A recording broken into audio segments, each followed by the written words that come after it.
sifat-sifat Tuhan itu ada dalam diri kita.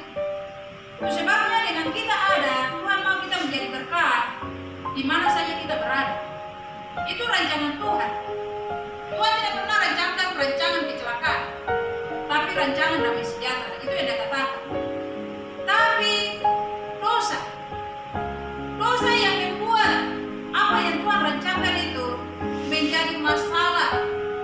Sebabnya dosa adalah masalah terfatal dalam hidup. Ya, dosa itu menjadi masalah terfatal karena membuat hubungan yang baik antara Tuhan dengan ciptaan itu menjadi rusak. Ya, menjadi rusak.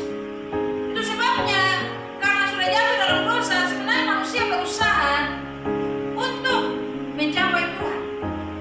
Tapi usaha manusia itu sia-sia. Itu yang kita belajar hari ini.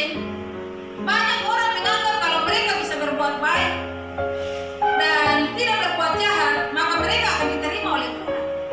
Itu ada orang menganggap begitu. Atau kalau mereka banyak berkorban atau beramal, maka jalan ke surga itu akan terbuka bagi mereka. Benarkah begitu?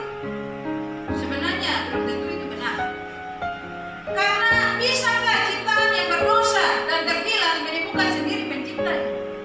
Tidak bisa. Dapatkah amal baik, korban, persembahan, moral atau perbuatan baik, agama bisa membuat manusia kembali ke rancangan Allah semula itu? Belum tentu. Kenapa saya bilang belum tentu? Firman Tuhan bilang di situ dalam Roma pasal 1 ayat 21 sampai 23, sebab sekalipun mereka mengenal Allah, mereka tidak memuliakan Dia sebagai Allah atau mengucap syukur kepadanya. Sebaliknya pikiran mereka menjadi sia-sia dan hati mereka yang bodoh menjadi gelap. Mereka berbuat seolah-olah mereka penuh hikmat, tapi mereka telah menjadi bodoh.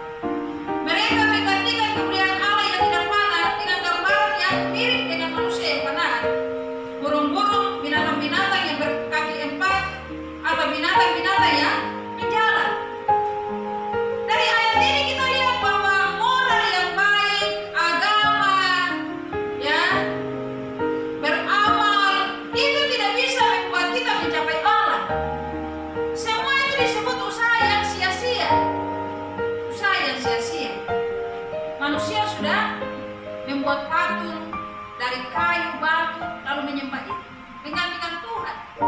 Hal itu sebenarnya membuat Tuhan sakit hati, Tuhan marah. Sebenarnya itu bagian dari usaha manusia untuk mencari Tuhan. Lalu untuk mencari Tuhan dengan cara-cara seperti ini dilakukan dengan usaha sendiri, itu sia-sia. Sia-sia saja. Pertanyaannya, bagaimana solusinya? Apakah ada solusi supaya manusia mencapai Allah? Ada. Mari kita lihat Yesaya 52 ayat 15 sampai 53 ayat 6. Kalau usaha manusia berdosa tidak bisa mencapai Allah dengan moral yang baik, persembahan, ibadah, maka solusinya adalah Tuhan datang sendiri. Dosa kita membawa akibat yang mengerikan dan juga menghadapkan kita pada tuntutan kasih dan keadilan Tuhan. Dosa itu bawa kita pada tuntutan kasih dan keadilan Tuhan. Di satu sisi Tuhan itu maha kasih. Yeremia 31 ayat 3. Dia tidak ingin kita binasa. Walaupun kita sudah berdosa, walaupun kita sudah menentang Dia, tapi Dia masih mengasihi kita. Ya, itu adalah kasih-Nya. Tapi di sisi lain Tuhan itu maha adil. Dosa harus dihukum. Bagaimana bisa mengambil solusi ini? Sebenarnya kita tidak bisa mencapai Tuhan karena dosa.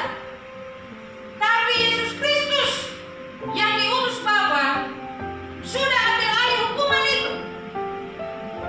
Sehingga kita yang berdosa ini, ya, bisa diselamatkan. Ini adalah tindakan kasih dan keadilan.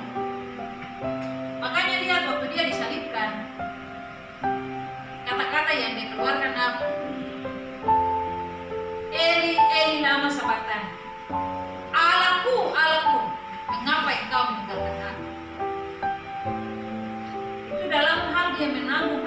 hukuman dari kita punya dosa, sampai Allah Bapa meninggalkan dia, dan kata-kata itulah yang dikatakan, kenapa tinggalkan saya? Semua itu dilakukan karena kasihnya kepada kita. Kita yang layak dihukum, tapi Tuhan Yesus sudah ambil alih hukuman itu. Itu solusi yang paling baik yang Allah sediakan untuk jadi muslim. Kita harus menghargai kasih yang sudah berkorban untuk kita. Hargai kasih dan pengorbanan. Yesaya 53 tadi bicara ini, ya 52, 53. Dan kita hidup ini hanya karena kekurangan Tuhan. Sebabnya melalui pengorbanan ini, mari hargai Tuhan. Hidup sesuai dengan yang Tuhan mau. Hidup berdampak. Jangan seorang pun menganggap engkau rendah dan engkau tinggi. Tapi jadilah teladan dalam kata-kata, dalam tingkah laku, kasih, kesucian. Maka orang tidak bisa menghina kita. Biarlah firman Tuhan ini menolong kita hidup sesuai dengan Tuhan hidup.